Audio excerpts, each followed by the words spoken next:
Hello everyone, I hope you all are doing great. Welcome back to Target Pabad, and in today's video we will discuss the thoughts of Elton Mayo and we'll discuss the human relation school. Human relation school theory of organization came into existence in 1930s as a reaction to the classical approach to the organizational analysis. So this theory was came into picture as a reaction to the classical theory of the organization, which was talks about the formal structure. The classical thinker like Taylor, Fayol, Gulick, Ulrich, and Weber talks about the bureaucracy also, stress over the formal structure of the organization, and they neglected the human relation or human element in the organization.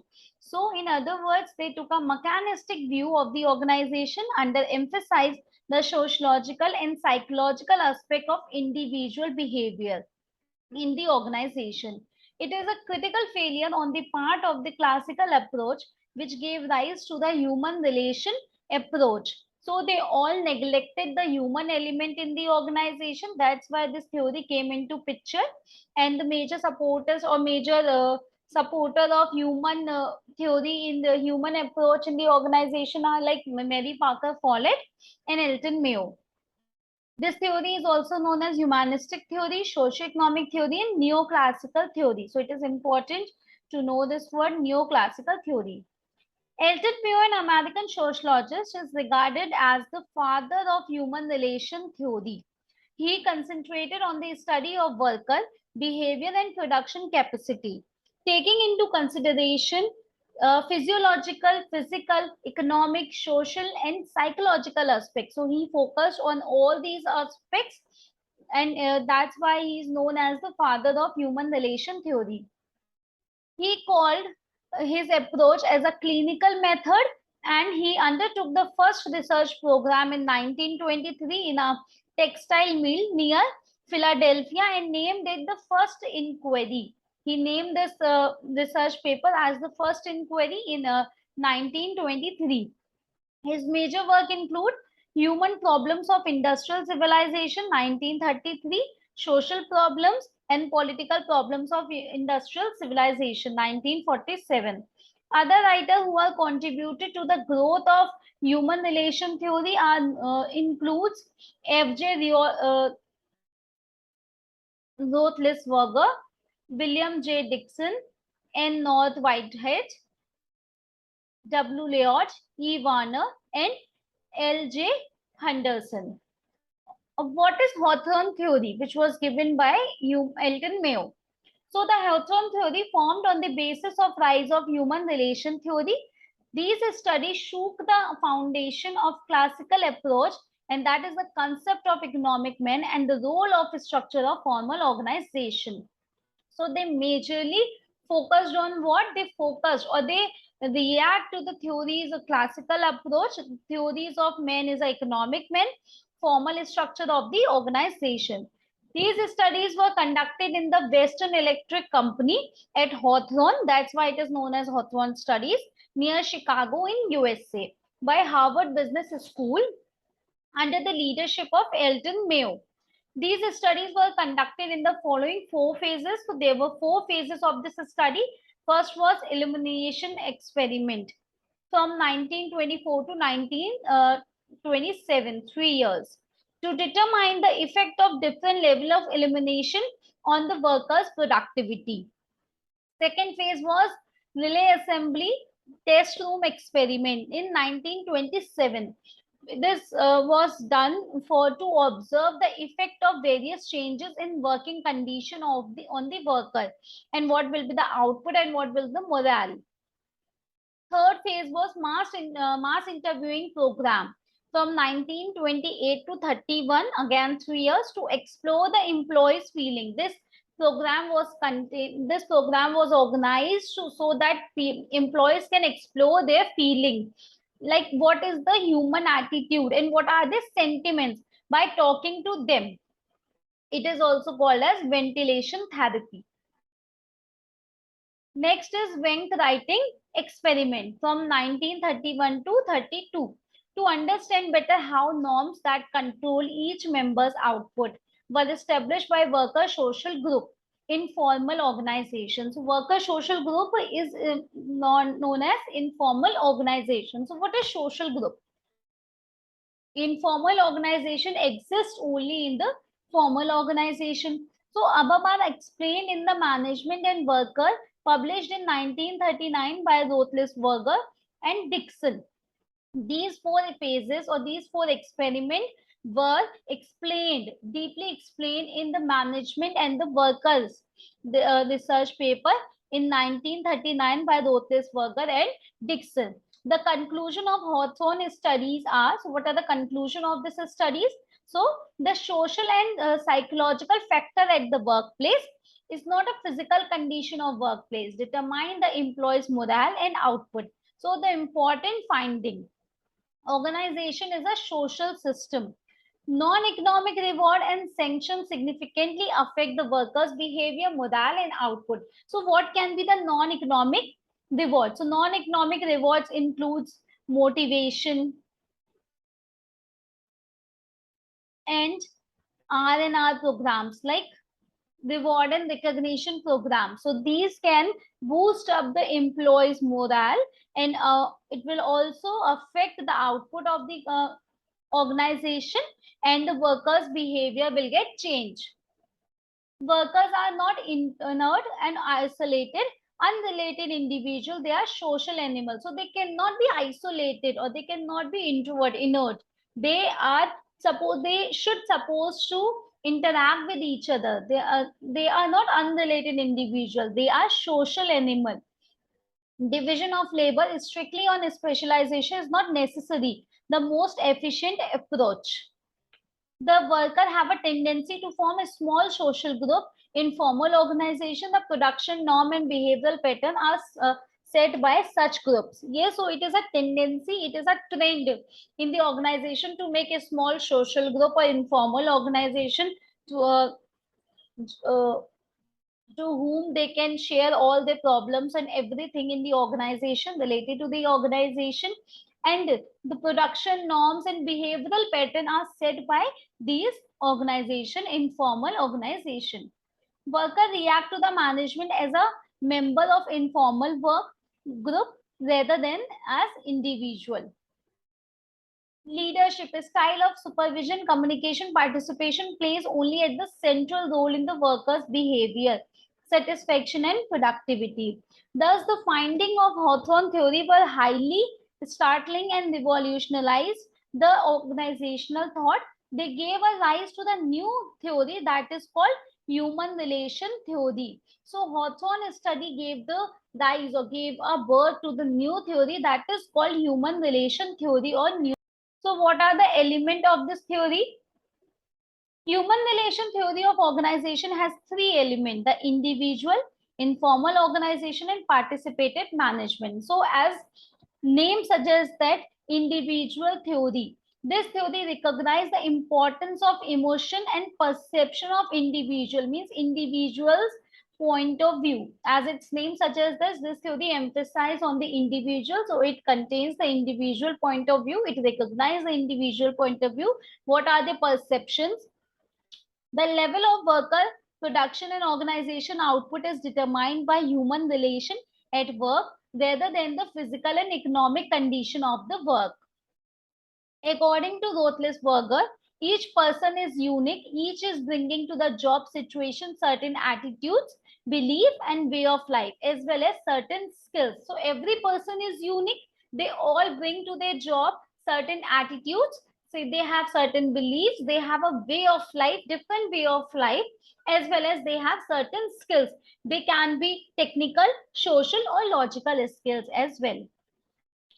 In terms of his previous experience, each person has certain hopes and expectation of his job situation. Yes, everyone has an expectation for the job. What is informal organization? So informal organization exists in the formal organization only, and it is a small social group of people. The human relation theory emphasizes the informal organization.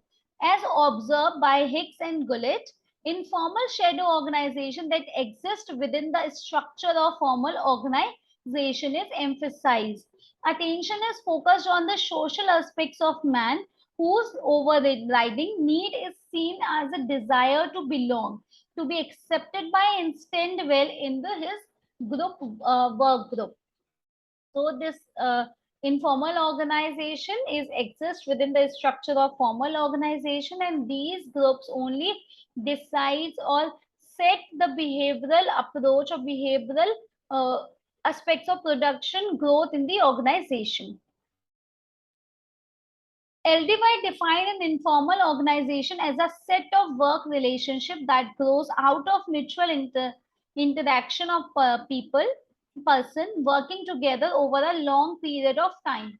As we long as go in the organization, our terms with the people, our social relation with the people becomes stronger.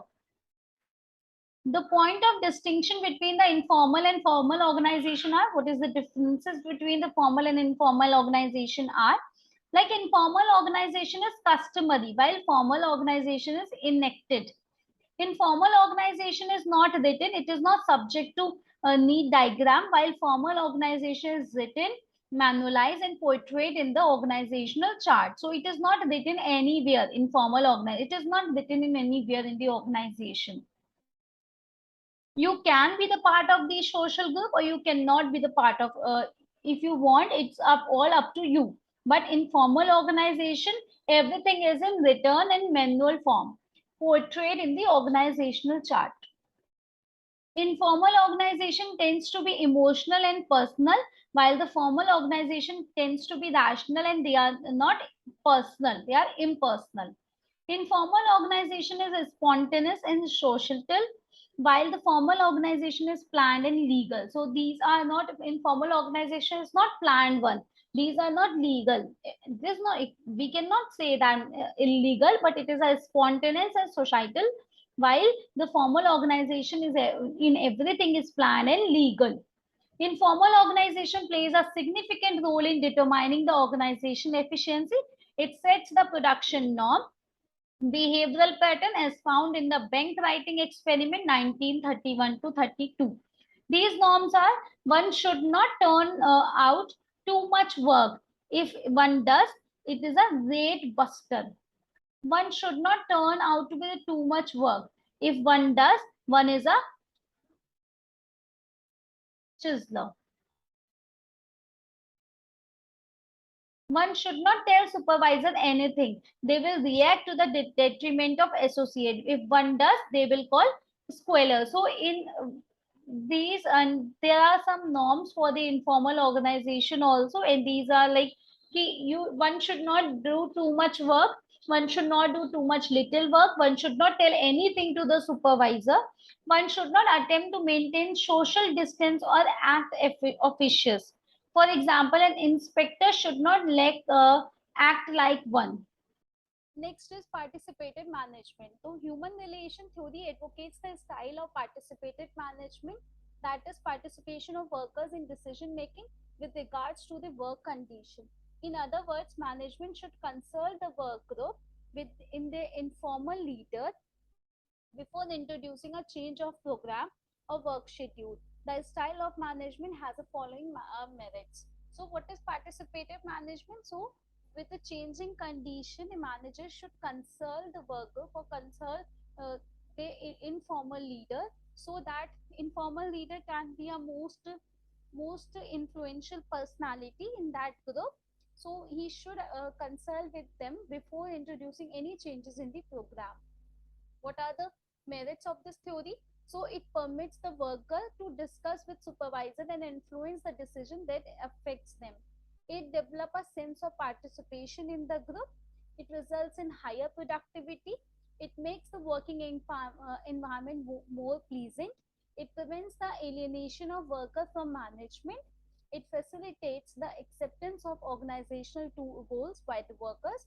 The human relationist advocacy of participative management in direct contrast to the scientific management theory of F.W. Taylor, Frederick Winslow Taylor. These merits are self-explanatory. Next is classical and human relation. So the human relation theory has not rejected or dismissed the classical theory completely, but he rejected the two important concept of classical theory, that is concept of economic men and formal organization, formal institutionalism. So he rejected the concept of that man is an economic man, and he rejected the formal institutionalism. The human relationists, like classical thinker, have accepted the efficiency and productivity as a legitimate value of organization as well as role of management in production. As rightly observed by the Mohi Bhattacharya, that they differed from the traditionalists in their basic approach to the organization, which they characterized as a social system consisting of individual, informal group, intergroup relation in addition to the formal structure. The specific difference between the classical theory and human relation theory are summarized in the table.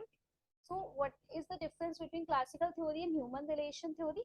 So classical theory emphasizes on the formal organization structure, while human relation theory emphasizes on the informal organization structure. Classical theory views that organization as a rational or impersonal, but this theory, human relation theory, views that organization as an emotional and social system. It advocated the man as an economic view of worker, but it advocated the social view of worker. This emphasizes the physiological and mechanical aspects of organization, while human relation theory emphasizes on sociological and psychological aspect of worker. Classical theory believes that organizational behavior is a product of rules and regulation made by the management, while human relation theory believes that organizational behavior is a product of attitude, sentiment, and feelings of employees. Classical theory assumes that people are homogeneous, but it assumes that people are heterogeneous.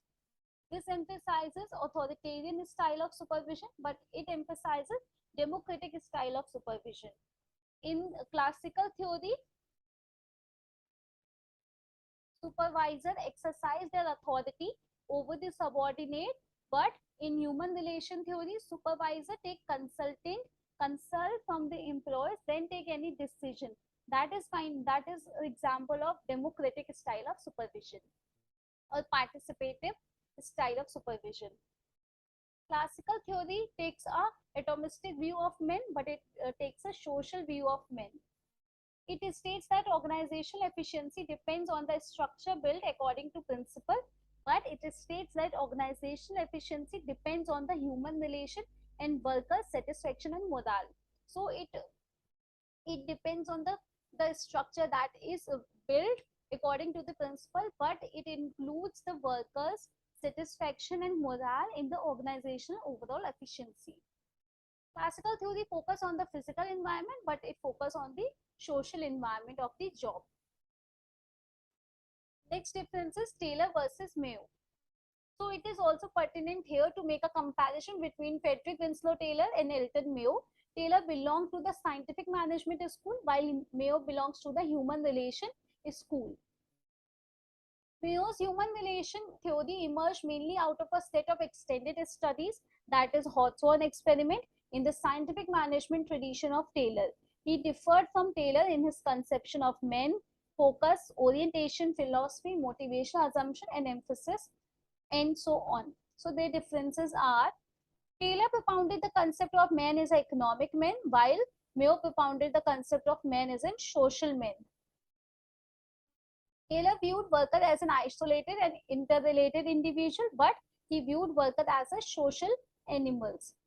Taylor focused on the tools, procedure, rules at that physiological and mechanical dimension, but Mayo focused on the sociological and psychological dimension.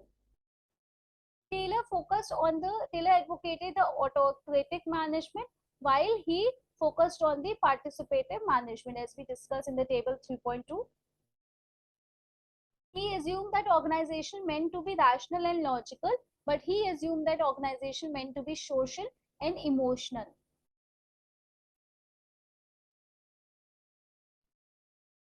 Next is Taylor concerned with the motivation of the workers only, while Mayo is concerned with the motivation of both manager as well as workers. Taylor said that man is an economic man, and he will be motivated by the economic factors only. But Mayo dismissed this theory, and Mayo said that motivation is important for both manager as well as workers, managers or employers. He advocated that the monistic theory of motivation, but he advocated the socio-economic theory of motivation. His main concern was to find the best way of doing the task. But Mayo's main concern was the workers' satisfaction and morale. If worker will be satisfaction, if their morale will be higher, then they will do the work in their best way. He viewed workers group as being totally hostile to management. He did not view workers group as being too hostile to management. He stressed over the technical skills. He stressed over the social skill. Taylor subscribed to rebel hypothesis, a passive view of men, while he rejected the rebel hypothesis. He subscribed to herd hypothesis. However, despite the above differences, Taylor and Mayo have following similarities. What are the similarities between the Taylor and Mayo? So they both attempted to discover the causes of low productivity in the industry. They believed that harmony and cooperation between workers and management would eliminate the industrial conflict. They both held that the mistaken view of worker and employer was responsible for the output restriction, low productivity of the worker. Both emphasized that approach of management should be scientific. Both emerged their efficiency and economic as a goal of an organization. They both oppose the industrial conflict and obstruct efficient functioning of the organization, and they both were motivated to improve the industrial productivity. So there is there was similarity between the Taylor and Mayo related to the productivity in the industry. So they both find out the causes that affects the productivity in the industry, and they both were motivated to improve the productivity in the organization. Next is critical evaluation. Thus, the Hawthorne studies in human relation theory had made a landmark contribution to the evolution of administrative thought.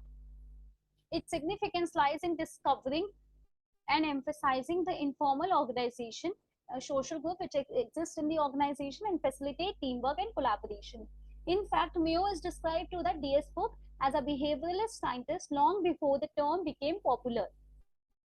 However, Mayo and human relation theory were criticized on the following grounds. So there was a this theory was criticized on the following grounds. So first one was Alex Kennedy criticized this theory Hawthorne experiment for the lack of scientific base as well as for selecting the unreliable small sample of 5 or 6 girls to generalize. The critic says that behavior of worker during the experiment was not natural. They were influenced by the feeling of importance, attention and publicity they received in the research setting. This is known as Hawthorne effect. That is, workers react positively and give their best when they know that they are being observed. Lauren Wirtz criticized the human relationist as a pro-management and anti-union. The United Auto Worker described them cow sociologists. Next is, this theory remarked that the human relation people tends to devote much attention to informal relation amongst workers and between workers and supervisors, but little to the formal ones or at the articulation of formal relationship with informal ones. The Peter F. Drucker said that human relation is neglected the nature of worker and insist focused on the interpersonal relation. He criticized them for not being aware about the economic dimension. Wendis and Fisher said that the Mayo failed to define the sharply the ethical supposition of scientific work. Daniel said that Howard group methodology was defective. Critics says that there was no place for tension and conflict in the philosophy of Mayo. Critics says that human relation theory, Mayoism, could not explore the multidimensional phenomenon of human motivation completely. The Marxist says that Mayoism is a new technique to exploit worker as it is deemed emphasize economic factor. Critics says that Mayo concentrated more on the members of the organization and neglected its works and purpose. The theory is being criticized on the ground that it ignored the environmental factors of worker and attitude and behavior. Criticize.